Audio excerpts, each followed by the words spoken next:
Hey guys, Sublord here, back again with another action figure review. Today we'll be taking a look at the Marvel Legends. I want to say this is a fan channel exclusive X-Men Villains 5-pack.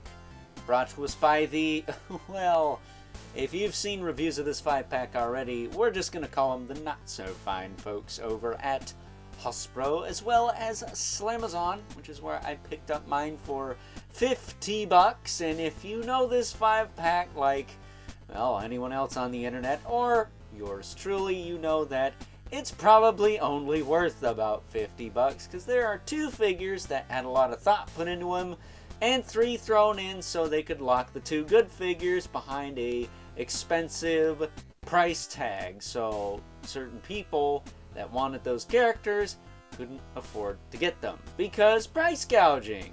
Haha! So with that being said, before I get too far ahead of ourselves, why don't we cut right to the chase and get to the meat and taters of this review and take a look-see at all the accessories both Strife and Pretty Boy have to offer, because the rest of them suck. Now we'll take a look at everything as part of the course here at Overlord Productions. But I'm going to tell you right now, I bought the set for Strife and Pretty Boy, and I'm pretty happy with it. But I did have a bit of a snafu, so talk about that in a minute. First of all, Strife's got a pair of grabby hands, so he can choke a motherfucker out for locking him behind an expensive price tag. As far as Pretty Boy goes, he's got a couple trigger finger hands with the appropriate hinges for holding weapons, might I add, and some guns in those trigger finger hands, because they're a pain in the butt to get in there, and I don't want to take them out. That said, he does have some shooty pew-pews for those guns. I think they're even green, which is kind of cool. Very sci-fi looking. But he's got those, and he's got a couple of smoke effects for after he shot someone in the face. Or the ear maybe. That said, that is a joke. That said, Zero, the pale white robot guy, who's all wrinkly for some reason, has a pair of karate chop hands.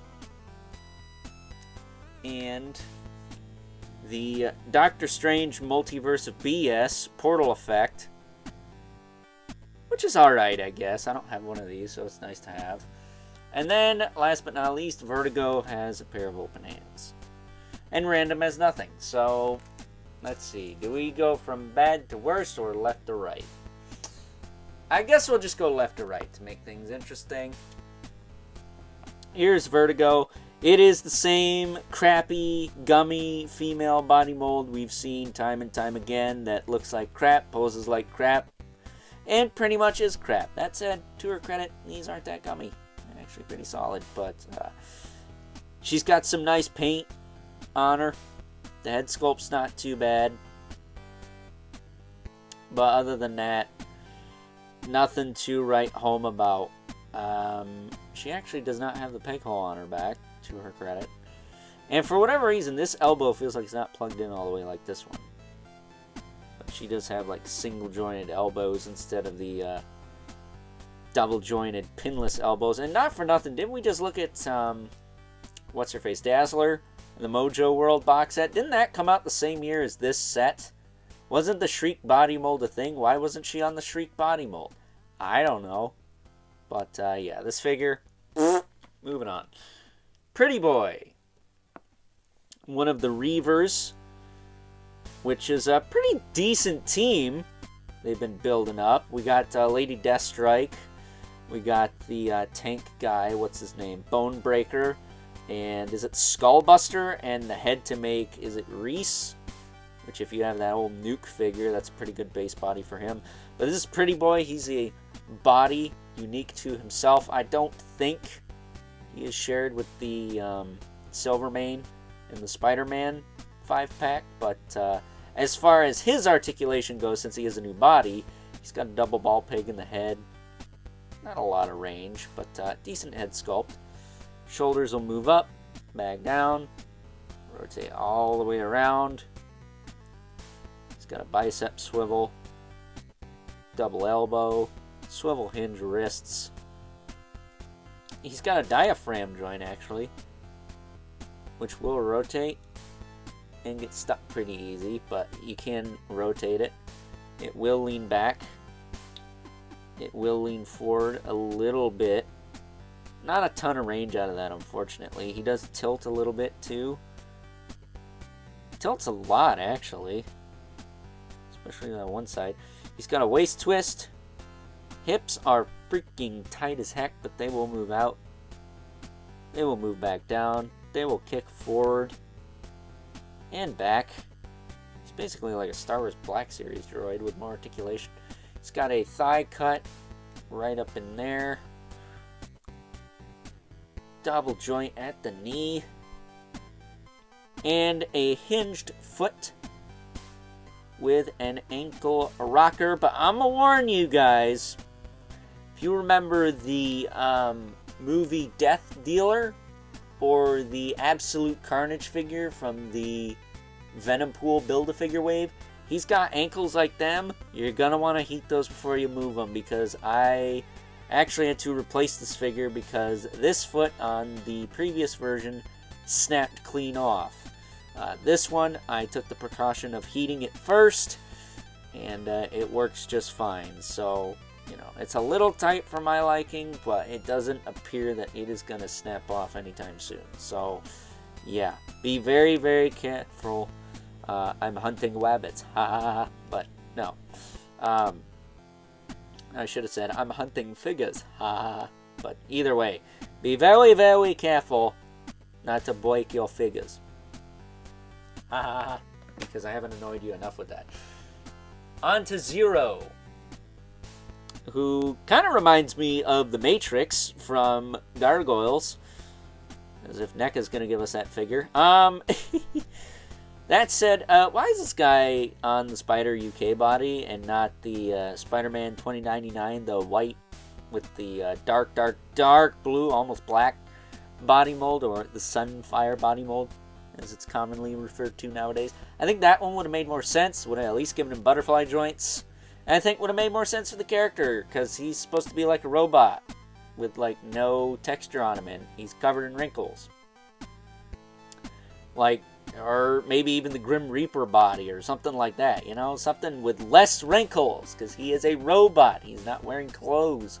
This is supposed to be like his, I guess, flesh, for lack of a better term, and instead it's weird. So, that said, I'm probably going to hold on to this guy because he goes with Strife, and they're probably never going to make this character again, so this is the best we got. This body isn't garbage, to me at least. I liked it on the Prowler and stuff, but yeah, I don't know. It doesn't really make sense for this guy. But I do like that head sculpt, even though it's just a blank face. You could use that. You could use that for like a Slender Man custom. Put it on a suit body. That'd be kind of funny. Isn't that what he's supposed to look like? We're saving the best for last. We're going to skip Strife for the time being. We're going to move on to Random, who's probably the most disappointing. Strife being the best, Random being the most disappointing, because Random, for crying out loud, he's a big mofo. At least the Toy Biz figure looked that way. He should have been on like the Juggernaut body, or something like that. Maybe even the Omega Red body, but he should have been on a bigger body than this. He's a big dude. He's on the, it's not actually a terrible body. It's the Thor body, or the Retrocard Hercules body. It's not a bad body at all, but it's too small for this dude. I want to say he uses some parts from Rage too, like the boots and the vest, but don't quote me on that. His arm is new, and it's funny, we just looked at that, is that Bushwhacker from the Punisher Tooth Pack with his phallic looking gun arm. Now this guy's got one. It's the week of phallic looking gun arms, I guess. He's got this bicep bracelet thing. He's got a pretty good tattoo. That's painted well, but what the ever living heck is going on with that head sculpt? I mean, this fool looks like he's about to head out to RuPaul's Drag Race. What is going on here? This is so bad. Like, how hard is it to make? This is the same company that makes the Dreadnoughts in G.I. Joe Classified series, people. Like, it is not that hard. Like, use, I don't know, Ripper's head, maybe? infinitely better than this. Give it some sunglasses, give it a do-rag. You're off to the races. Like, what are we doing here? This looks terrible. And apparently, I'm going through puberty. It's terrible, man! What the heck? So, yeah, get that abomination out of here. Speaking of which, we need another one of those. That said, star of the show here, this guy, this evil cable bastard. Strife is freaking awesome, dude. He looks sick. He looks like an overlord. If Ghost Rider wasn't my favorite character, maybe this guy would be. But either way, he looks freaking sick. I want to say the set came out in like 23, 22, something like that. I think it was 23. The same year as that Black Widow everyone was losing their mind over. Yet, here's this figure like, yo man, what the heck? Everyone's like, yeah, what the heck? You're locked behind an expensive price tag. You suck. But this figure's awesome. He's got all this new stuff going on. He's pinless, for those of you who care about that. He's got spikes. He's got this crazy helmet that's like not practical. It's like, take Wolverine's mask, but Michael Bay the F out of it, like Megatron in the 07 Transformers movie, and just cover it in blades. Like, that is freaking cool, man. But as far as his articulation goes, since he is a little bit more new than the rest, he's got the disc hinge in the neck. Not the tightest thing, but his helmet's so wackadoodle, not going to get much out of that anyways. His shoulder will go up to about that far, back down, rotate forward and back. He's got a bicep swivel, double elbow, that works fine. He's got swivel hinge wrists. He's got an ab crunch that leans this far forward and this far back. He's got a waist twist, that works fine. His hips will kick out to the side, back down, forward. This thing gets in the way, and this thing I had to heat up to straighten it out a bit because it was kind of cockeyed out of the box. He's got a thigh cut, nicely hidden, kind of sort of behind his thigh guard there. Double jointed knees, very tight, but they do work. Nice and stiff there. He does not have a boot cut for some stupid reason, even though there's clearly a cut there. So I don't know what's up with that, but he does have a hinge in the foot. That's tighter than balls on this side. Let's break something else stupid. As well as a rocker, which is also tight, but it doesn't feel like it's going to snap like, what's his nuts over there? Pretty boy. Pretty! So, yeah, he's got peg holes at the bottom of the feet, which you might want to use a stand with him because his hips are a little loose. And I've had 2 of these now. I messed with 2 of these because I checked the other one in the box set. And I checked the one in the replacement Pretty Boy box set, and yeah, the hips are just kind of whatever on this guy, and that's about the only point of contention I have with this figure, other than the fact he's got no boot swivel. That just seems weird, but getting him back up there. Let's bring in Pretty Boy.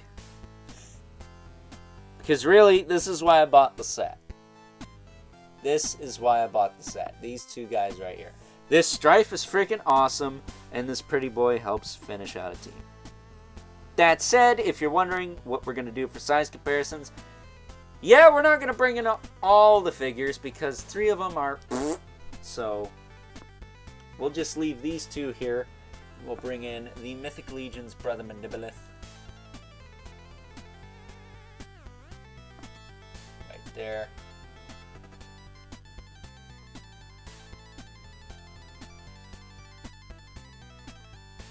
And the infamous Car 11 Spawn, who,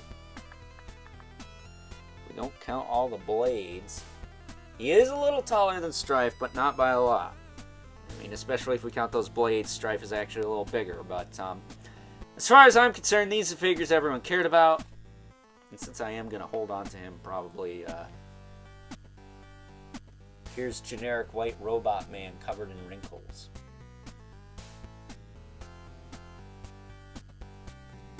Doesn't want to stand. There we go.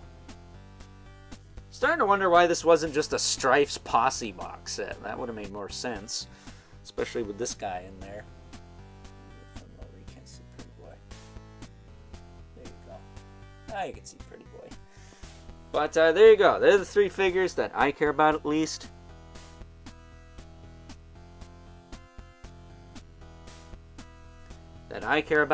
With our 2 regulars. So with that being said, it's time now that we wrap things up with some final thoughts. Overall, and what else can I say? For the price I paid, of course I'm going to say this 5-pack is worth it, because I wanted Strife and Pretty Boy, and quality control issues notwithstanding, I thoroughly enjoy both of those figures. However, for the original retail price of, what was it, 125 bucks Hasbro was trying to get for this thing? Hell no. I don't think it's worth that at all whatsoever. Do not pass go. Do not collect $125. GTF out of here, because this set is barely worth $75 to $100, let alone $125. Most of these figures, old base bodies, no accessories, or no accessories to write home about. So yeah, that said, I'm probably going to hold on to the Zero Robot guy just because he goes with Strife, but I wouldn't be surprised if I ditch Vertigo because I don't know who that is, or Random because he had the potential to be so cool if they had just used maybe the Juggernaut body instead of the Thor body, but he sucks. He sucks pretty hard. So with that being said, I hope you guys enjoyed this review. Until next time, I'll catch you guys later.